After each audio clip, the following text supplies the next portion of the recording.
Uma boa noite, que a graça do Senhor Jesus Cristo seja com o espírito de todos vocês nessa noite. Eu sou muito agradecido ao Senhor por poder compartilhar a mensagem da palavra dele com todos vocês. E eu quero te pedir que enquanto nós estivermos refletindo na palavra de Deus, esteja em oração no seu espírito, né? Em oração no seu espírito para com o espírito. Porque a promessa de João 16, verso 13, é de que quando vier o Espírito da verdade, é ele quem nos guiará em toda a verdade. Então, para nós recebermos as bênçãos que provém da água da vida, que é a palavra de Deus, nós precisamos de duas coisas fundamentais: do estudo diligente da palavra, mas não só dele, da direção do Espírito Santo de Deus, né? Eu tenho certeza que o Espírito, ele tem grandes mensagens e grandes revelações para a sua vida, não só através dessa mensagem, mas através de todo o estudo da Escritura que você busque a cada dia na sua experiência religiosa. Então, nesse momento, nós vamos fazer uma leitura para reflexão bíblica e eu peço que você mantenha um espírito de oração, pedindo ao Espírito Santo que nos dê a direção através dos momentos que vamos estar compartilhando a palavra de Deus aqui. Okay? A mensagem de hoje, lembrai-vos da mulher de Ló, como já foi mencionado. Eu quero fazer a leitura com você no Evangelho de Lucas, no capítulo 17, a partir do versículo 26. Então a leitura nos diz assim: Assim como foi nos dias de Noé, será também nos dias do Filho do Homem. Porque comiam, bebiam, casavam e davam-se em casamento, até o dia em que Noé entrou na arca, e veio o dilúvio e destruiu a todos. O mesmo também aconteceu nos dias de Ló. Comiam, bebiam, compravam, vendiam, plantavam e edificavam. Mas no dia em que Ló saiu de Sodoma, choveu do céu fogo e enxofre e destruiu a todos. Assim também será no dia em que o Filho do Homem se manifestar. Naquele dia, quem estiver no eirado e tiver os seus bens em casa, não desça para tirá-los. E de igual modo, quem estiver na casa ou no campo, não volte para trás. Mas lembrai-vos da mulher de Ló. Porque quem quiser preservar a sua vida, perdê-la-á. E quem perder a sua vida, de fato a salvará. A exortação bíblica, para nós nos lembrarmos da mulher de Ló, da experiência da mulher de Ló, meus irmãos, ela tem três grandes motivos. Existem três grandes motivos para que a Escritura ela nos diga ou nos oriente para nunca nos esquecermos da experiência da mulher de Ló. O primeiro desses grandes motivos que está contido aqui no Evangelho de Lucas, no capítulo 17, é porque os tempos da destruição de Sodoma e Gomorra, eles são uma representação do final dos tempos, onde o Filho do Homem há de vir para consumar a história dessa terra. Então, primeiro grande motivo, o tempo da destruição, o juízo final sobre Sodoma seria semelhante ao juízo final da história desse mundo. Esse é o primeiro grande motivo. O segundo grande motivo que a palavra de Deus nos orienta para não nos esquecermos da experiência da mulher de Ló é porque a condição do mundo no tempo do fim seria da mesma forma semelhante à condição do mundo daqueles habitantes da região de Sodoma e Gomorra e das regiões circunvizinhas. Por quê? Porque assim como em Sodoma, também era nos tempos anteriores do dilúvio. Porque nos tempos anteriores do dilúvio, os homens comiam, bebiam, casavam-se, davam-se em casamento, não se importavam com a realidade espiritual que os cercava, e assim também teria que ser no tempo do fim. Hoje nós vivemos uma realidade onde as pessoas na sociedade, as pessoas do mundo em que nós vivemos, elas fazem questão de viver o mais alheio possível das realidades espirituais. Um tempo onde as pessoas não se preocupam com Deus, não se preocupam com as verdades da palavra de Deus, julgam as verdades da palavra de Deus como sendo algo irrelevante para a sua vida e muitos deles julgam como se fosse algo fantasioso. Só se preocupam com a condição do próprio coração natural e ignoram completamente o grande plano da salvação e o juízo final de Deus para com o mundo, assim como os antediluvianos fizeram, né? E assim como os moradores de Sodoma e Gomorra e a região circunvizinha, eles também fizeram. Então, primeiro, o tempo de Sodoma seria semelhante ao tempo do fim. Porque assim como a Sodoma e Gomorra foi destruída pelo fogo, assim também no final de todas as coisas, Jesus há de voltar para colocar um ponto final na história desse mundo. Esse é o primeiro ponto. O segundo ponto, a condição do coração da humanidade, do mundo, né, no tempo do fim, também seria semelhante à condição do coração dos habitantes de Sodoma e Gomorra, vivendo uma realidade completamente alheia às coisas espirituais. E o terceiro ponto, pelo qual a Escritura nos exorta a lembrarmos da mulher de Ló, eu julgo que é o mais importante. Porque, na verdade, não é simplesmente um aviso, é mais do que isso, é uma exortação. A Escritura nos diz para não nos esquecermos da mulher de Ló, porque a condição espiritual da igreja, veja bem, nós falamos que a condição do mundo era semelhante à condição de Sodoma e Gomorra. Mas esse terceiro ponto nos faz perceber que a condição espiritual da igreja, Deus nos está exortando, não deve ser a mesma condição espiritual dos adoradores de Deus que viviam dentro de Sodoma. Quem eram os adoradores de Deus que viviam dentro de Sodoma? Ló e a sua família. Por que Ló e a sua família? Porque quando nós normalmente pensamos, em um primeiro momento, nós só nos lembramos da experiência da mulher de Ló, que se afastou dos caminhos de Deus. Mas nós precisamos nos lembrar também que as filhas de Ló,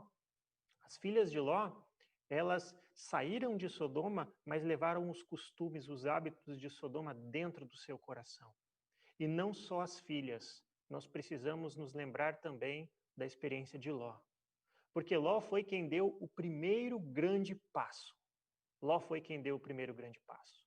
Quando nós lemos em Gênesis capítulo 13, quando Abraão chega para Ló e diz assim, olha, Ló, a partir de agora, a partir desse momento, os meus pastores estão contendendo com os seus, porque nossos rebanhos são muito grandes, nós vamos nos separar aqui.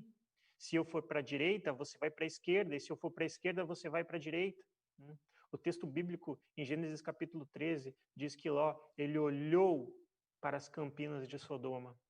E ele viu que as campinas de Sodoma eram verdejantes. E não só eram verdejantes, elas eram vales férteis. Elas atraíam os olhos. Diz o texto que elas eram como o jardim do Senhor. E isso chamou tanto a atenção de Ló, atraiu tanto o seu coração, que fez com que ele escolhesse armar as suas tendas próximo à região de Sodoma. Mesmo sabendo de toda a fama má que aquela região, que aquela cidade possuía. Esse foi o primeiro grande erro de Ló. Foi um passo que fez com que o coração dele, depois disso, fosse consolidando raízes cada vez mais profundas com a realidade do lugar em que ele vivia. E essas raízes, meu irmão, ela se tornou tão profunda, que quando o anjo do Senhor chegou para ele e disse assim, Ló, você precisa tomar a tua mulher, tomar os teus filhos, tomar todos aqueles que estão ao seu redor e sair da cidade porque tudo vai ser destruído. O texto bíblico em Gênesis capítulo 17 diz que Ló, ele demorou-se a fazer isso. Existem aqueles que pensam assim que Ló demorou-se porque ele estava tentando convencer a esposa e convencer as filhas. Convencer a esposa e convencer as filhas, porque a esposa não tinha o temor de Deus no coração, porque as filhas e a esposa de Ló tinham o coração agarrado com as coisas de Sodoma, por isso ela olhou para trás. As pessoas normalmente julgam que Ló demorou-se para sair de Sodoma por causa da sua família. Mas a inspiração, ela nos traz uma realidade completamente diferente disso. A inspiração, ela nos diz que Ló demorou-se porque ele mesmo tinha o coração apegado à realidade do mundo em que ele vivia. Ele mesmo possuía o coração já criado raízes. A inspiração, irmão White, ela nos usa a expressão dizendo que quando o anjo do Senhor disse assim, Ló, tira todos de lá porque tudo vai ser destruído, a inspiração nos diz que Ló ficou paralisado diante dessa mensagem. Ficou paralisado porque ele não conseguia conceber essa realidade de destruição.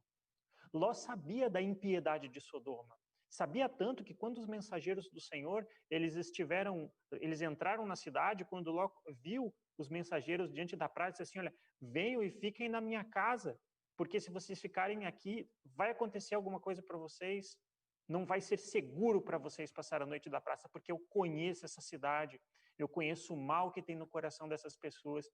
Então Ló conhecia o mal que havia no coração daquelas pessoas, mas mesmo assim, ele não conseguia contemplar na sua mente motivo suficiente para que aquela cidade fosse destruída.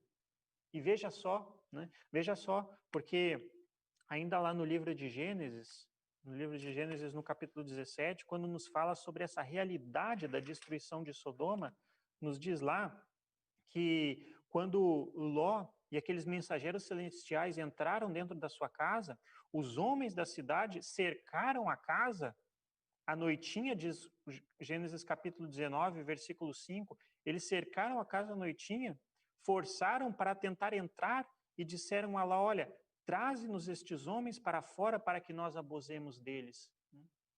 Então Ló sabia dessa realidade. Ele sabia quão ímpio era o coração daquelas pessoas, mas mesmo assim, ele não conseguia contemplar na sua mente, diz a inspiração, motivo suficiente para que Deus viesse a destruir aquela cidade, para que Deus viesse a destruir aquele lugar. E por quê? Porque o coração dele estava apegado àquilo. Porque ele não conseguia imaginar ter que se desfazer de tudo aquilo que ele tinha conquistado e de tudo aquilo que ele havia vivido até ali. Ló amava a Deus, mas ao mesmo tempo ele tinha apego às realidades do mundo que o circundava. Por isso que a inspiração nos diz, lembrai-vos da mulher de Ló. Porque a condição espiritual da igreja no tempo em que nós vivemos, queridos irmãos, ela não deve ser semelhante à condição espiritual dos adoradores que viveram em Sodoma nos tempos da mulher de Ló. Nunca, não devem ser. Porque a inspiração, ela nos vai além, ela nos diz que se Ló, ele não tivesse se demorado, se ele não tivesse hesitado em tomar a sua mulher e as suas filhas e tirá-las de Sodoma e Gomorra, e a gente pensa assim que quando o anjo foi lá e tomou pela mulher, pela mão deles e tirou eles de lá, nós normalmente imaginamos que os anjos puxaram pela mão só a esposa e as filhas, mas eles puxaram pela mão a Ló também, porque ele também demorou-se, o seu coração demorou-se.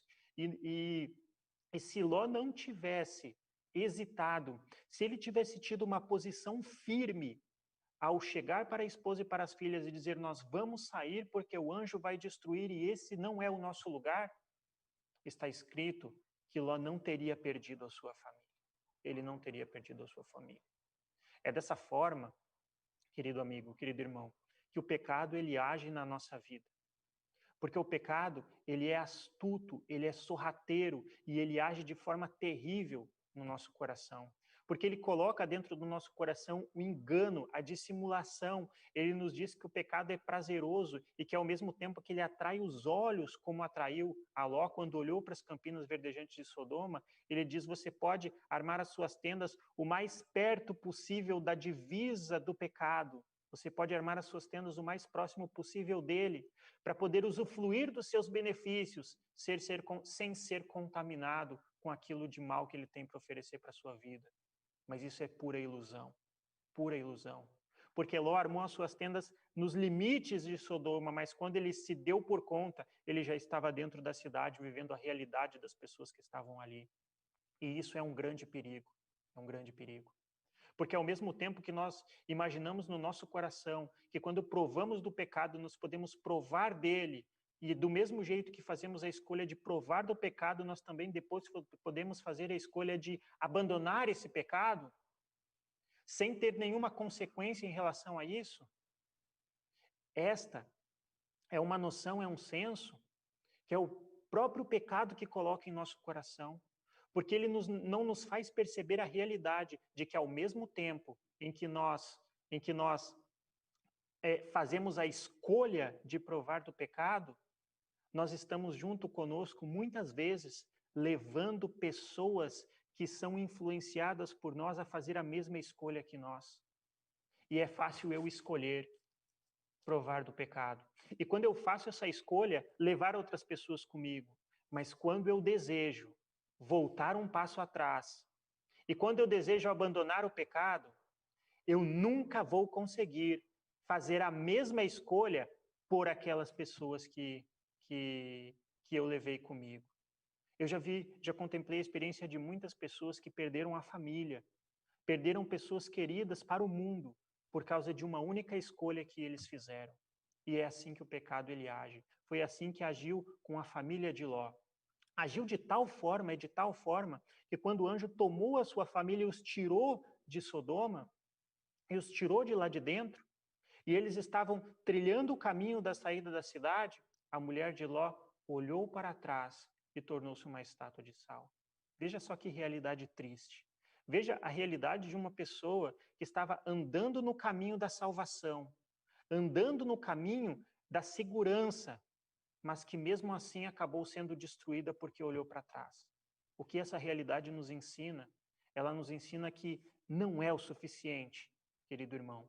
Não é o suficiente nós estarmos andando no caminho da salvação, nós estarmos fazendo parte da igreja, nós estarmos fazendo parte da comunhão do povo de Deus. Não é suficiente nós estarmos no caminho da salvação, se ao mesmo tempo nós estamos contemplando as coisas do mundo. Não é suficiente. E por que não é o suficiente? Porque o caminho da salvação, ele é também o caminho da santificação. E o caminho da santificação, ele é um caminho completamente oposto ao caminho do mundo. Ele é um caminho que que exige completa abnegação e completa entrega do coração, da mente, daquilo que nós contemplamos com nossos olhos e dos passos pelos quais nós estamos trilhando. Nós estamos percebendo aqui que existe um grande correspondente entre a experiência de Sodoma, do fim de Sodoma, com a experiência do fim da consumação de todas as coisas. Assim também como existe uma correspondência com a destruição nos tempos anteriores ao dilúvio. Assim também, só que com uma diferença. Quando o dilúvio caiu sobre a terra e quando chegou o fim aos antediluvianos, esse fim chegou pela destruição das águas. Mas em Sodoma, a consumação final, o juízo final chegou pelo fogo.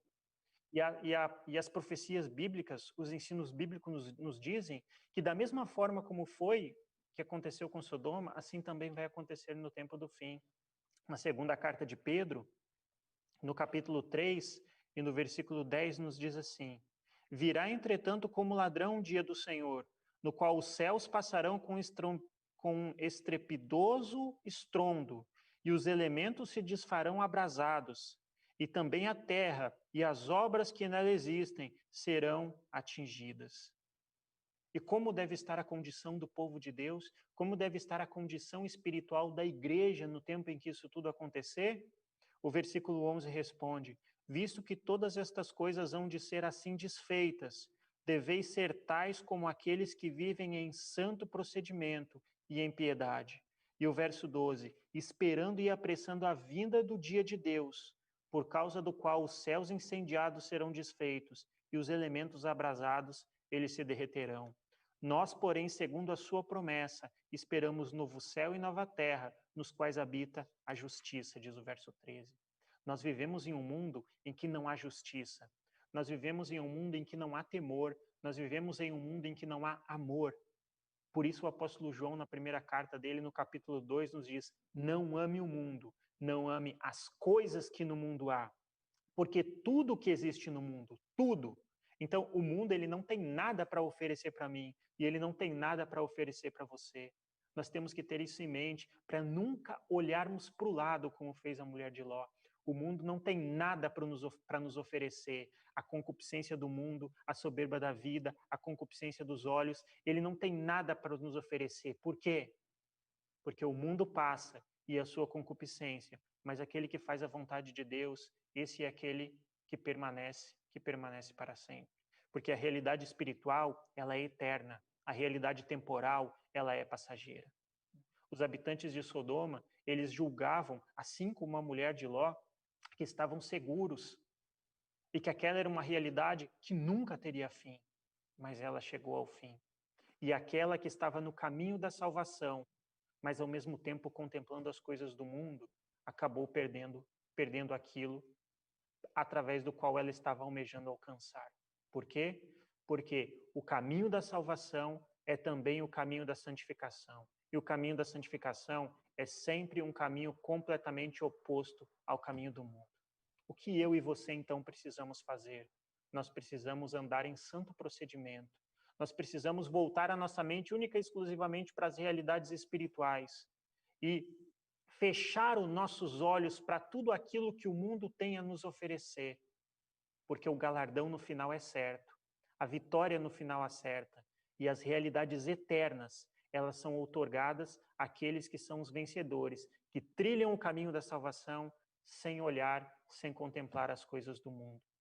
Que a nossa vitória seja uma vitória em Cristo, que a nossa vida esteja escondida com Cristo em Deus, assim como diz Colossenses capítulo 3, versículo 3, para que quando o Senhor retornar nas nuvens dos céus, Ele nos conceda essa coroa e diga para você, que almejou as coisas eternas, que desejou de todo o seu coração as coisas celestiais e não as coisas desse mundo, você é o que será o vencedor e você é o que herdará a eternidade. A eternidade.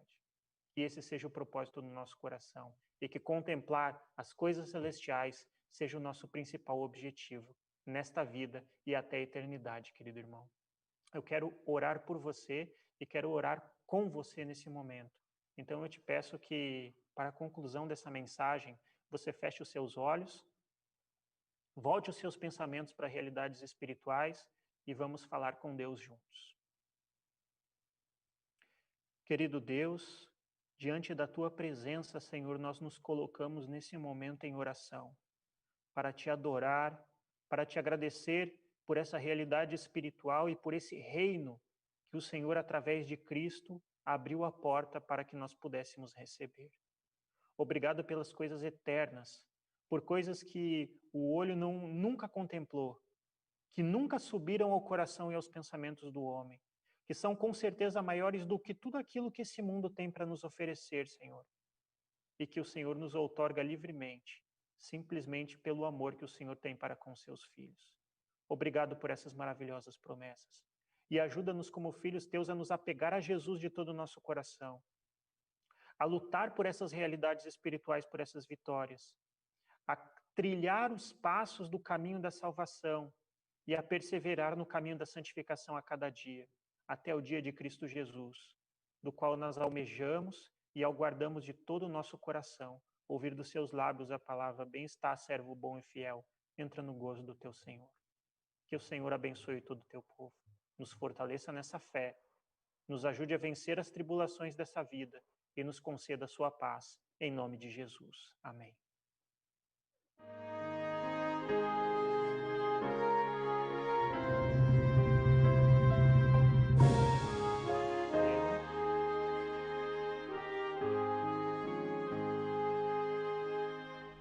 Aflito e triste coração, Deus cuidará de ti. Por ti opera a sua mão, que cuidará de ti. Deus cuidará de ti em cada dia. Proverá, sim, cuidará de ti. Deus cuidará de ti. Na dor cruel, na provação, Deus cuidará de ti. Socorro dai, salvação, pois cuidará de ti. Deus cuidará de ti, em cada dia proverá, sim, cuidará de ti. Deus cuidará de ti. A tua fé Deus quer provar, mas cuidará de ti. O teu amor quer aumentar e cuidará de ti. Deus cuidará de ti, em cada dia proverá. Sim, cuidará de ti. Deus cuidará de ti, O que é mister te pode dar, quem cuidará de ti. Nos braços seus te sustentar, pois cuidará de ti. Deus cuidará de ti, em cada dia proverá. Sim,